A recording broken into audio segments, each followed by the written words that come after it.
Oke. Udah mulai nih. Ya, selamat siang untuk kita semua teman-teman. Saya mau buka siang. Oh ya, Ada yang lebih pagi tuh. selamat datang untuk kita semua. Bagi yang belum subscribe dan like, silakan like dan subscribe dulu biar bisa bertemu dan melihat video-video kita lainnya. Mungkin the next video kita akan membahas mengenai apa yang viral, mungkin tentang mahasiswa KM dan lain-lainnya.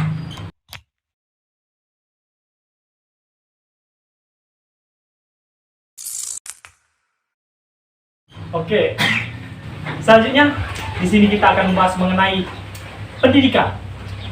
Tema yang akan saya ambil ini cukup simpel aja, mengenai apakah pendidikan itu bohong atau apakah kuliah itu adalah pengangguran dengan gaya. Oleh karena itu saya mengundang narasumber saya dengan Bapak Alfi Syarin Sregar. Bisa perkenalkan diri dulu Pak. Jangan panggil bapak ya. Iya. Sama mahasiswanya. Oh iya. Panggil abang kan enak. Iya. Oke, baik. Perkenalkan, saya Muhammad Alfi dari Matematika Universitas Negeri Sumber. Jadi, tanpa memperpanjang waktu lagi, mari kita bahas podcast kita hari ini. Kita langsung ke pertanyaan pertama aja ya kan, mengenai pendidikan formal. Sebenarnya apa sih itu pengertian pendidikan formal menurut Apara ini? By the way, beliau ini marga Sregar kan? Jadi kami sama manggilnya Apara. Ya teman-teman. Oke, sama Bangga Sregar. Iya, betul. Oke. Oke, bisa dijelaskan? Oke, pendidikan formal itu pendidikan yang kita tempuh pada saat sekolah, baik itu jenjang SD, SMP, maupun SMA. Jadi pendidikan formal itu kita menuntut ilmu, itu pengertian dasarnya ilmu di sekolah. Oh. Jadi kalau berdasarkan kan kita seperti Apara kita ini ya, kami mengikuti yang namanya program dari pemerintah, yaitu program KM, Kampus Mengajar. Di sini kami dijunjung atau dituntut untuk mengajarkan siswa mengenai pemahaman yang kami dapatkan di perkuliahan langsung di lapangan kepada anak muridnya. Oke. Nah, kan kami kan pasti membahas yang namanya kurikulum. Secara simpelnya, apakah kurikulum sekolah itu berdampak kepada kehidupan nyata setelah Apara saya ini melaksanakan KM atau program mengenai kegiatan mahasiswa lainnya?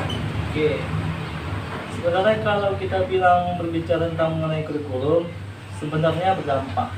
Tapi ingat, kita membuat kurikulum itu untuk estimasi waktu yang cukup lama, untuk 5 tahun ke depan. Bukan hanya untuk 1 tahun. 1 tahun buat kurikulum, contoh misal kurikulum 13. Kemudian tahun depan diganti kurikulum merdeka. Bahkan tahun ini sudah dibentuk, yaitu namanya kurikulum nasional. Ini yang membuat itu bodoh. Jadi murid nggak tahu apa itu mengenai kurikulum. Jangan hanya efek sekolah, siswa nggak tahu, siswa bodoh, atau siswa nggak pintar. Itu dampaknya dari kurikulum, bukan. Itu dampaknya dari yang membuat kurikulum. Hanya 1 tahun jenjang untuk pergantian kurikulum. Sebenarnya hanya 5 tahun ke depan untuk efek kurikulum. Itulah nanti kita lihat apakah ada memang perkembangan dari kurikulum atau tidak. Jangan dikit-dikit ganti kurikulum, dikit-dikit ganti kurikulum. Kamu mau kita lihat efek dan dampaknya. Siswa mana ada? Siswa nggak tahu apa-apa. Siswa makin terjerumus dari kurikulum yang hanya awalnya. Contoh nih, saya kan mengajar di bagian SD. Itu SD kelas 1 sampai dengan kelas 6. Ada beberapa kelas yang masih menggunakan kurikulum 13. Dan ada beberapa kelas yang sudah memakai kurikulum merdeka. Dan ada beberapa kelas yang mau memakai kurikulum nasional. Itu yang baru dibentuk sekarang ini, kurikulum nasional. Dan saya pun baru mendengar tadi beritanya dari para guru-guru, itu kurikulum nasional. Apa mau lagi dihilangkan? Kurikulum K13 dihapus, kurikulum merdeka dihapus. Bahkan kurikulum merdeka belum semua kelas dipakai untuk menerapkan kurikulum merdeka. Dan ini mau dibentuk oleh kurikulum nasional. Apa guna kurikulum itu? Sedangkan guna kurikulum itu yaitu untuk perkembangan zaman, itu mengendalikan siswa itu. Sedangkan dikit-dikit ganti, apa yang betul efek dan dampaknya?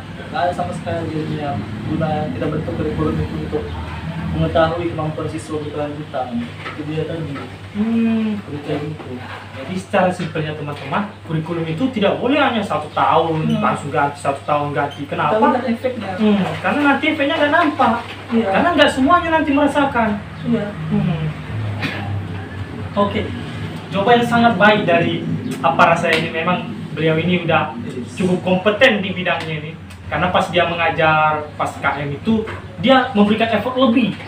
Padahal kalau dilihat hasil yang dia peroleh itu sangat minim sekali. Yang mungkin kita bahas di podcast berikutnya ya teman-teman. Oke, untuk pertanyaan selanjutnya, bagaimana interaksi sosial di lingkungan sekolah dalam pembentukan kepribadian dan keterampilan siswa itu, Pak?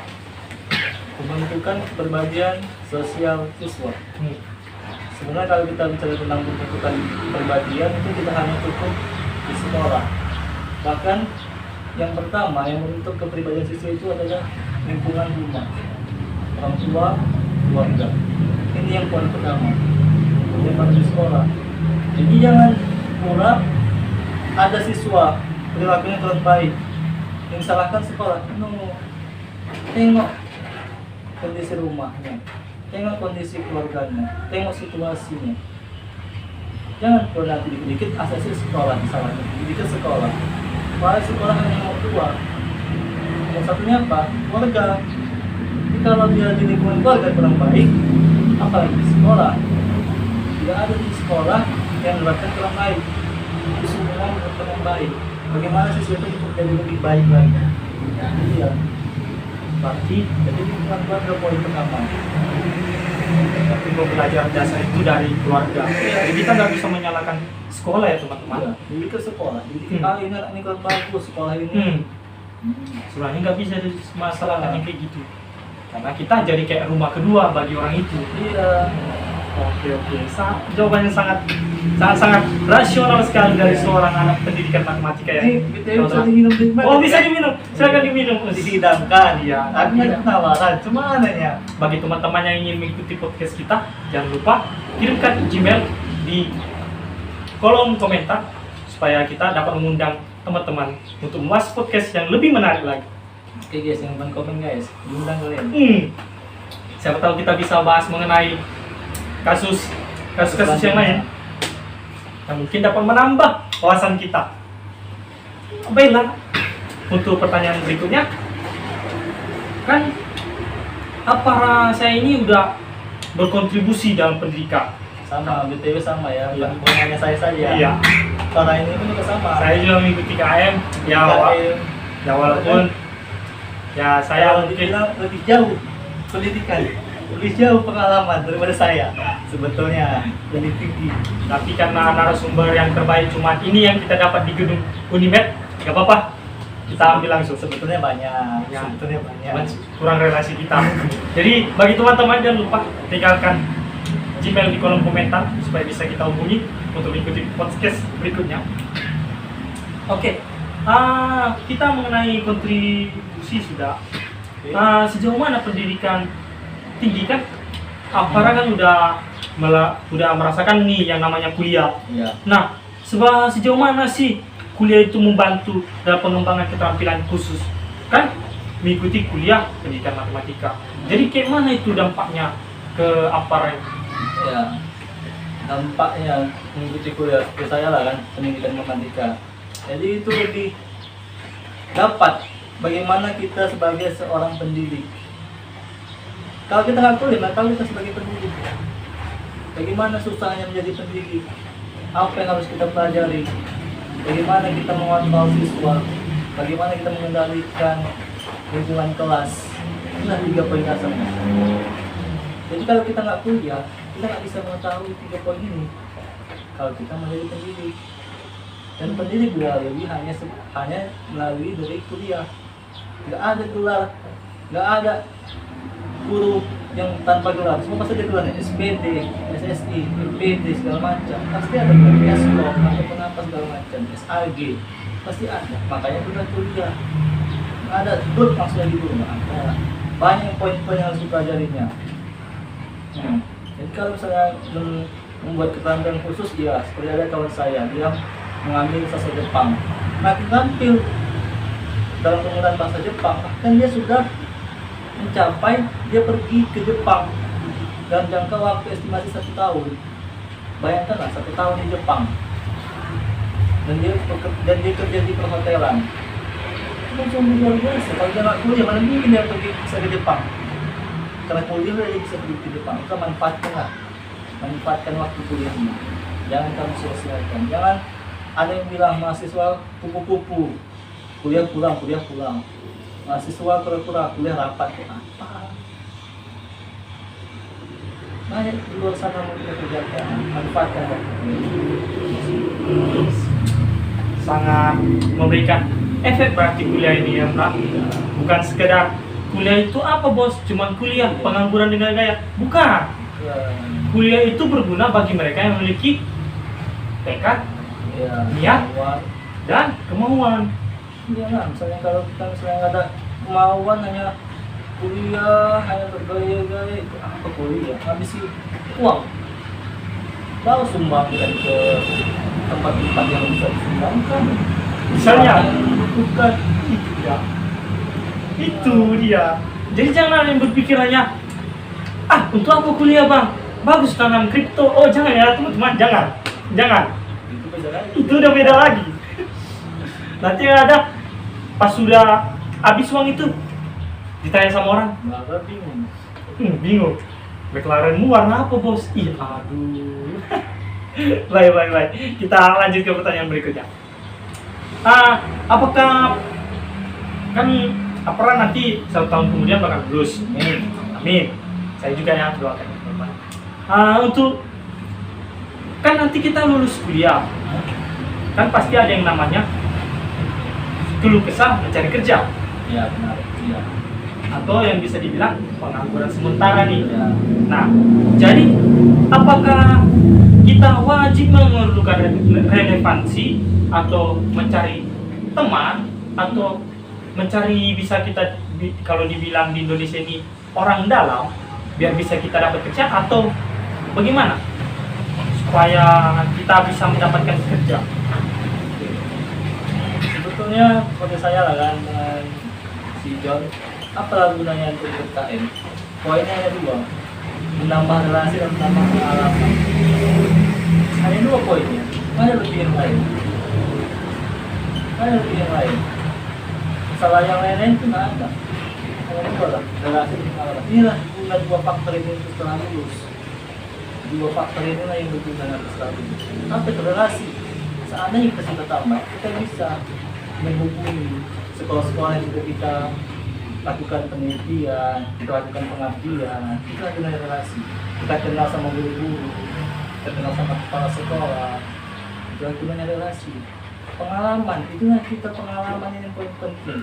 Pengalaman inilah nilai yang tak berharga. Jadi misalnya, ikut KM,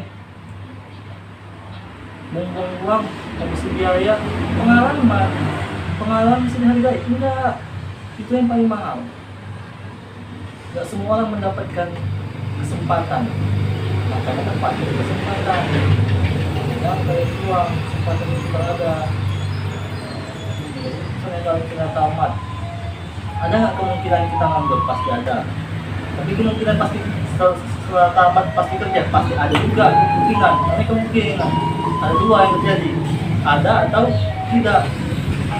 Dengan namanya kemungkinan, makanya kita manfaatkanlah relasi dan pengalaman itu. Kalau kita mau bisa aja, kita langsung sekarang ini bisa kita cari peluang kerja di mana, atau kita hubungi yang guru-guru yang kenal, guru SMP, SD, SMA, kita tawarkan kita untuk mengajar di situ, boleh. Setelah tamat apa? Kita langsung kerja, walaupun sebagai berkono.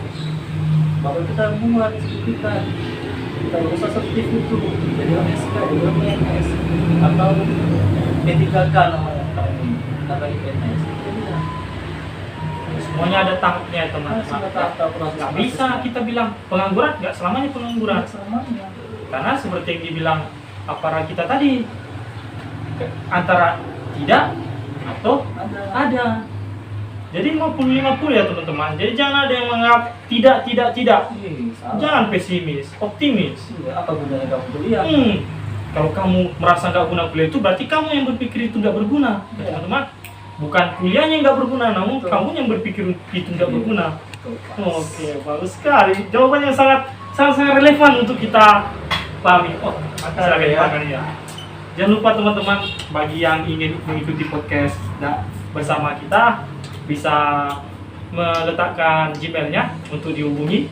Siapa tahu kita bisa membahas mengenai KM atau program-program pemerintah, ataupun kita bisa menilai apa sih yang kita lakukan selama kuliah ini, supaya bisa menjadi alasan ataupun pendukung teman-teman untuk kuliah. Karena apapun itu, kuliah itu tetap penting. Ya. Jangan berpikir Nah, negatif mengenai kuliah. ya, kuliah itu penting. Nanti kesuksesanmu dan dirimu sendiri. Betul. Aduh, minum. Harus juga ya. Podcast rasa warkop. Ini banyak makanan buat sendiri apa gimana nih? Oh iya. Kebetulan anggap aja bintang tamu ini datang ke rumahnya. Ya, aduh.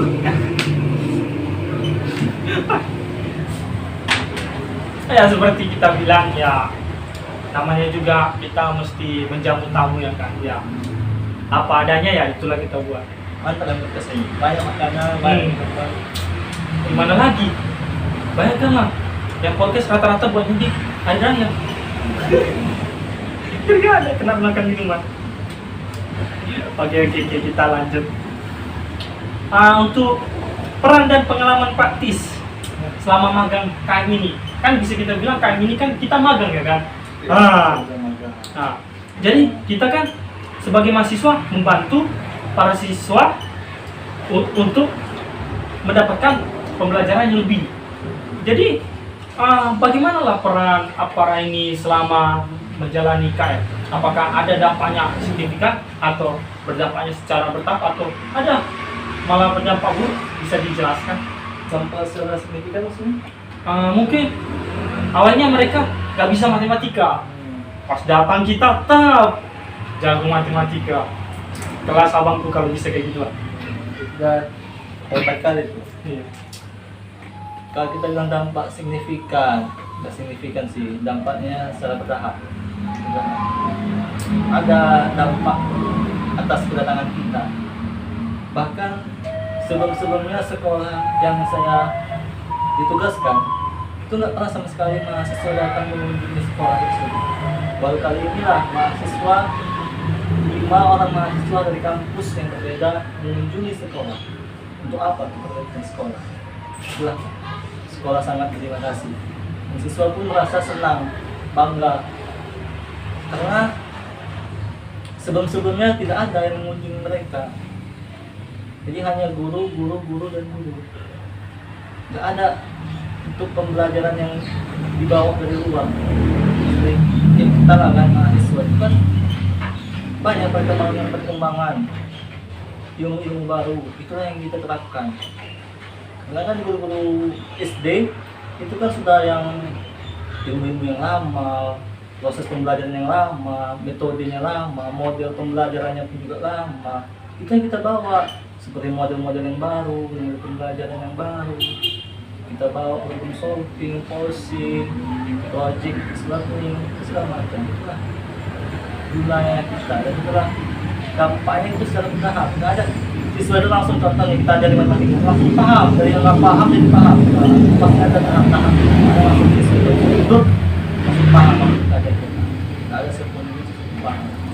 Itulah yang kita ajarkan bertahap. Jadi berarti dampak dari selama magang ini APARA ini melakukan ini secara bertahap. Karena di dalam kami melakukan KM ini, kami memiliki proker atau yang bisa kita sebut yaitu program kerja. Jadi nanti kita melakukannya itu kalau udah selesai kita satu proker, kita bisa melakukan proker berikutnya. Seperti yang kami lakukan proker itu, kami melakukan permainan. Setelah dari permainan kami melaksanakan pembelajaran yang lebih serius lagi. Dan itu pun permainannya terkait literasi dan numerasi. Nah, untuk meningkatkan kemampuan mereka di bagian literasi dan numerasi.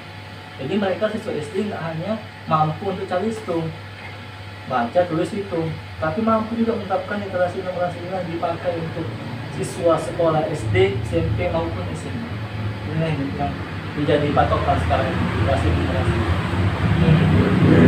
Sungguh banyak manfaat dari kami ya teman-teman. Jadi bagi teman-teman yang mau mengikuti program dari pemerintah ini sungguh layak untuk diikuti. Karena banyak pengalaman yang bisa kita ambil, kita petik mulai dari awal sampai akhir. Pasti ya. Tapi kita tengok juga ya program yang mana. Iya, agak bisa dibaca juga programnya. Meskipun dulu ya, bagaimana persyaratannya, kalau kira jadi namun walaupun pada artinya kita ini tetap pada pengabdian ya, pengabdian kepada sekolah. Jadi kalau kalian di bidang pendidikan itu udah termasuk effort lebih ya kan? Iya, karena kita memang bertujuannya langsung ke sekolah. Namun bagi teman-teman yang mungkin kayak administrasi negara, pertanian, menambah wawasan. Nah, itu cuma untuk menambah wawasan ya teman-teman. Nah, padahal nggak mungkin kalian dari jurusan pertanian itu bisa langsung bisa. Ya, lagi pula pun udah beda visi misi kalian ya kan? Ya kali Udah tujuan kalian. ya kali, bang, saya mau ikut pertanian nanti mau jadi guru tani, kan nggak mungkin gitu ya kan?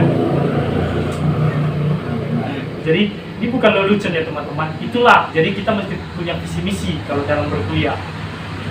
Oke, untuk pertanyaan berikutnya ya, seberapa pentingnya sih pendidikan formal di sekolah dibandingkan dengan pembelajaran informal atau mandiri untuk mengembangkan kemampuan siswa? Jadi pada simpelnya, apakah lebih penting pendidikan di sekolah atau pendidikan yang di luar aja? Ya, pendidikan di luar itu seperti kayak mengikuti les atau tutorial yang ada di YouTube. Iya. Yang penting sekolah. Kenapa? Karena contoh, kalau kalian mau menjadi contoh ya, kalau kalian menjadi polisi ataupun dokter, kalau kalian hanya mencari pendidikan yang di luar, entah mengikuti les, mengikuti tutorial YouTube tanpa sekolah, nggak akan bisa kalian. Kenapa? Karena lulusan untuk menjadi polisi ataupun dokter itu harus tamatan SMA. Bagaimana kalian tempuh? Les, mana ada jenjang les? Mana jenjang les SD, SMP, SMA? Nggak ada, itu namanya pendidikan formal. Itu sekolah dasar, sekolah menengah pertama, dan sekolah menengah atas. Itulah dia. Kita bilang sekolah formal, pendidikan formal penting. Pendidikan luar penting juga. Jangan salahkan yang diremehkan, walaupun pendidikan formal itu penting, pendidikan di luar juga penting. Itulah gunanya kita. Apa yang sudah didapatkan di sekolah, didapatkan lagi di luar. Bisa dari les, contoh dari bimbel, dari kita tutorial di YouTube, kita lihat untuk memperdalam, untuk mengkaji ulang apa yang disampaikan dulu. Ada yang kurang jelas, kita tengok di YouTube. Apa sih penjelasan yang ini yang kurang paham? Apa sih penjelasan ini yang dikatakan guru yang kurang jelas? Bisa kita cari. Tapi pendidikan formal kita penting. Karena kalian bisa menjadi seorang pekerja itu tanpa ada lulusan sekolah. Nggak ada contoh lulusan SD kalian bisa menjadi pilot, nggak ada. Minimalnya tamatan SMA, tamatan SD dari polisi mana ada. Minimalnya tamatan SMA, semuanya tamatan SMA minimal. Itulah, jika misalnya kalian mau jadi pengusaha bang, bisa tamatan SD, bisa. Kalau mau jadi pengusaha, mau jadi bisnis, terserah. Bisa tamatan SD, bisa. Bisa hanya untuk memperoleh pendidikan di luar, bukan untuk di les-les matematika, bisnis, tutorial di YouTube bagaimana menghasilkan uang, segala macam bisa. Bilang ke kalian, apa mau kalian, apa tujuan kalian, bagaimana kalian mendapatkan, dan bagaimana kalian cara mengelolanya. Gantung kalian sih mau jadi apa. So, sangat jawaban yang sangat relevan. Kenapa bisa dibilang seperti itu teman-teman? Karena pemerintah kita itu menjalankan program wajib belajar. Sekarang udah 15 tahun, ya Pak? Ya, 15 tahun, 15 tahun. Jadi minimal SMA udah mesti ada lagi itu pendidikan kita. Ya asal-asal gitu kita. Jadi ada syaratnya. Bukan 15 lah, 12. Kan 6 tambah 3, 9 tambah 3, 12. Oh, 12 ya. Oke, teman-teman. 12. Jadi minimalnya kita tamat SMA. Karena apa? Gak mungkin kita kayak yang dibilang tadi jadi dokter modal tutorial YouTube. Gak mungkin nggak modal Orang kalian yang bedah. seminggu kali tutorial YouTube. Siapa mungkin bedah? Hah? Siapa mungkin bedah? Tetangga? Mungkin. Mana yang tangkap pembunuhan? Gak mungkin kamu bilang salah sedikit gak ngaruh bang. Gak bisa ya teman-teman. Jadi itulah pentingnya ilmu itu. Itulah pentingnya itu pendidikan formal. Yang asal-asal. Jadi kalau mau dibilang mesti ikut yang di luar itu mesti dibarengi gitu ya. Mesti dibarengi. Sejalan. Jadinya nggak jauh-jauh. Jadi ya kalau kamu pengen jadi matematika, kamu nulis matematika, pasti jadi guru matematika. Itu minimalnya. Mungkin kamu jadi guru karate kan?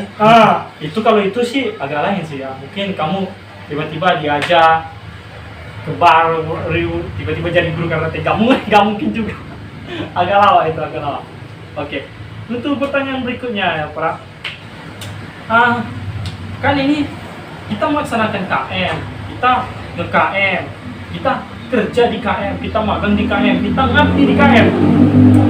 Apakah ada alternatif efektif supaya baik di sekolah, baik pun di kuliah, gampang untuk cari kesuksesan? Apakah ada cara alternatifnya? Ada. Tergantung kalian bagaimana kalian memanfaatkan situasi. Kalau kalian di sekolah, kalian bisa akrab dengan guru-guru. Jangan guru-guru semua, hanya beberapa para guru lah. Jadi kalian bisa memanfaatkan situasi ini dengan cara apa? Dengan cara kalian menawarkan diri sebagai pengajar. Apalagi di bagian jenjang sekolah SD itu sudah mulai dipisah. Bagi kami nih ya, bagi mahasiswa matematika itu dipisah pembelajaran matematika dengan tematik. Makanya kalau kalian sudah bisa dekat, akrab dengan guru, bisa kalian minta, Bu, boleh nggak saya ngajar di sini, Bu, guru matematika? Kalau itu mau nggak apa-apa, karena kan masih mahasiswa. Sesudah kalian tahu sama dari mahasiswa, baru kalian urus sertifnya untuk jadi P3K, baru kalian diangkat sebagai wali kelas, bukan sebagai pengajar lagi, wali kelas. Itu yang kita memanfaatkan situasi. Kalau untuk di lingkungan kuliah hanya dapat pengalaman sih, dari pengalaman belajar. Bagaimana apa yang kita dapatkan dari materi-materi selama perkuliahan, sekolah di pendidikan, profesi pendidikan, kita tahu langsung bagaimana situasi sekolah, bagaimana situasi siswa itu. Jadi nggak hanya materi kita pelajari, tapi prakteknya langsung. Jadi kita tahu mana materi yang belum sesuai dengan apa yang dilakukan, dengan apa yang terjadi di lingkungan sekolah. Itulah berbagai ketergantungan kita yang mahasiswa, kawan-kawan pendidik, kawan-kawan dosen, itulah tugas kita, PR kita. Jadi PR kita itu banyak teman-teman. Jadi kalau udah nyentuh kuliah, udah nyentuh kita, walaupun itu SD, kita nyentuh namanya sekolah, berarti kita udah punya target. Ya asal-asal aja kita, sekolah lah, yang penting dapat uang jajan kayak gitu ya. Kalau kayak gitu mah, nggak pernah, nggak sekolah lagi mungkin saya lah. Kalau cuma itu tujuannya. Sungguh jawaban-jawaban yang sangat baik dan sangat tepat ya teman-teman. Karena bisa kita lihat relevansinya itu sebagai kami yang sudah memiliki pengalaman dalam mengabdi dan memiliki banyak tugas untuk langsung terjun ke lapangan mengenai pendidikan itu sendiri. Untuk pertanyaan-pertanyaannya mungkin cuma sampai di situ aja ya. Narasumber kita. Mungkin akhir kata kita belum berakhir ya. Di sini masih ada satu hal yang kita bincangkan mengenai KM ini sedikit. Mungkin bisa ya kan sekalian mungkin apa mau promosikan atau apa mengenai kami. Kami kan program pemerintah yang sangat menarik ya kan, apalagi di kita yang tidak pendidikan. Iya. Coba dijelaskan sedikit dulu karena Ya, jadi program KM ini singkatan dari kampus mengajar. Jadi ini kampus mengajar merupakan wadah bagi mahasiswa untuk langsung terjun ke sekolah untuk sebagai mitra guru. Mitra guru, namanya mitra, untuk kecil. Yang itu sebagai guru kecil. Itulah kalau diartikan. Bukan sebagai pengganti guru, tapi teman kolaborasi guru. Itulah kampus mengajar. Jadi bagi kalian yang mahasiswa yang pendidikan, boleh kalian daftarkan diri. Bahkan banyak yang ikut mahasiswa KM bukan hanya dari pendidikan, di luar pendidikan semua mereka ikut. Ada dari pertanian, akuntansi, administrasi negara. Bahkan mereka yang di luar jauh untuk pada situ pendidikan mereka ikut. Nah, karena mereka mau melihat juga bagaimana situasi dengan kondisi pendidikan sekolah Indonesia jauh dari pendidikan. Yang dibuat program kampus mengajar sangat bagus sih. Tapi tergantung kita bagaimana kita memilih program dari pemerintah yang akan kita ikuti. Yang sesuai dengan minat dan bakat kita. Apalagi kita kan bertujuan untuk mengapresiasikan apa yang telah dibuat pemerintah. Iya, jangan kalian ikut program pemerintah, ikut kawan, ikut si A, ikut Iya, jangan kayak gitu ya teman-teman. Jangan pikirkan apakah aku sesuai nggak di situ. Kalau sesuai ngapain kalian ikuti? Dan ingat tujuannya pun untuk mengabdi kepada negara. Ingat ya, negara bukan pemerintah. Kita mengabdi kepada negara. Kita ingin langsung berkolaborasi dan menuntut kepada pendidikan ini maunya jalannya kemana. Karena lebih baik atau lebih baik lagi dari sebelumnya, itu tergantung dari kita. Jadi buat para pihak KM yang telah menerima kami sebagai anggota dari KM, kami mengucapkan terima kasih banyak. Apabila ada kesalahan dari kami ucapkan selama podcast ini, mohon dimaafkan. Dan buat mengenai itu yang kami singgung seperti mengenai kuliah itu ada pengangguran dengan gaya, mohon maaf bagi pihak-pihak yang merasa tersinggung. Itu hanya sebagai canda gurauan kami dan sebagai cara kami memperjelas kepada para penonton mengenai kuliah itu sendiri. Karena kami ya kan udah mengalami yang namanya kuliah itu. Dan mungkin pun abang-abang yang nanti bakalan berkomentar di kolom komentar bisa menjelaskan supaya adik-adik kita nanti sebelum mau masuk kuliah tahu kuliah itu apa, bukan asal masuk. Terutama bagi kalian yang di bidang pendidikan ya, karena kami berdua pendidikan ini. Namun walaupun seperti itu, kami tidak menyarankan secara penuh untuk pendidikan matematika karena pasti pening. Kami jamin pening. Sesuai kemampuan Iya, kalian. ingat selalu ambil sesuai dengan kemampuan kalian masing-masing. Mungkin itu aja yang bisa kami jelaskan dan narasumber jelaskan terutama dalam podcast kita hari ini. Untuk pihak-pihak yang sudah berkontribusi dalam podcast ini, kami mengucapkan terima kasih banyak. Mungkin ada kata-kata terakhir dari narasumber. Ya, ubahlah pendidikan jadi lebih baik. Sangat-sangat mind blowing ya teman-teman. Oke, sekian dan terima kasih. Sampai jumpa di podcast berikutnya.